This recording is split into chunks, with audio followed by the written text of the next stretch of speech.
وبرکاتہ۔ اب آپ وقار ایک حدیث پاک سماعت فرمائیں۔ رسول اللہ صلی اللہ تعالی علیہ وآلہ وسلم کی پاک بارگاہ میں ایک شخص حاضر ہوتا ہے، عرض کرتا ہے یا رسول اللہ صلی اللہ علیہ وسلم، میرے گھر میں خیر و برکت نہیں ہوتی۔ تو آپ صلی اللہ علیہ وآلہ وسلم نے اسے ارشاد فرمایا کہ تو اپنے گھر کے دروازے پر کپڑا اوڑھ لے، کپڑا لٹکا لے۔ تو اس نے ایسا ہی کیا۔ کچھ دن بعد آقا حضور سید عالم صلی اللہ علیہ وسلم کی پاک بارگاہ میں حاضر ہوتا ہے اور کہتا ہے یا رسول اللہ صلی اللہ علیہ وسلم، اب میرے گھر میں بہت زیادہ خیر و برکت ہو رہی ہے۔ تو نبی علیہ السلام نے فرمایا تیرے گھر میں خیر و برکت کیوں نہیں ہوتی تھی؟ وہ اس لیے نہیں ہوتی تھی کہ تیرے گھر کے پاس سے ایک بے نمازی گزرتا تھا جس کی نحوست تیرے گھر میں داخل ہو جاتی تھی۔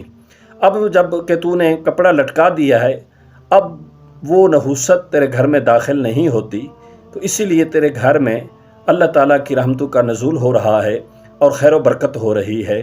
تو احباب ذی وقار، ایک گلی میں سے ایک بے نمازی گزرے تو اس کی نحوست گھر میں داخل ہو جائے تو گھر میں خیر و برکت ختم ہو جاتی ہے۔ اندازہ فرمائیں جس گھر میں 5 بے نمازی ہوں، 6 بے نمازی ہوں، 2 بے نمازی ہوں، اس گھر میں کیسے خیر و برکت ہوگی۔ تو اللہ تعالیٰ کی بارگاہ میں دعا ہے اللہ تعالیٰ ہمیں 5 گانا نماز خشوع و خضوع کے ساتھ ادا کرنے کی توفیق عطا فرمائے، آمین۔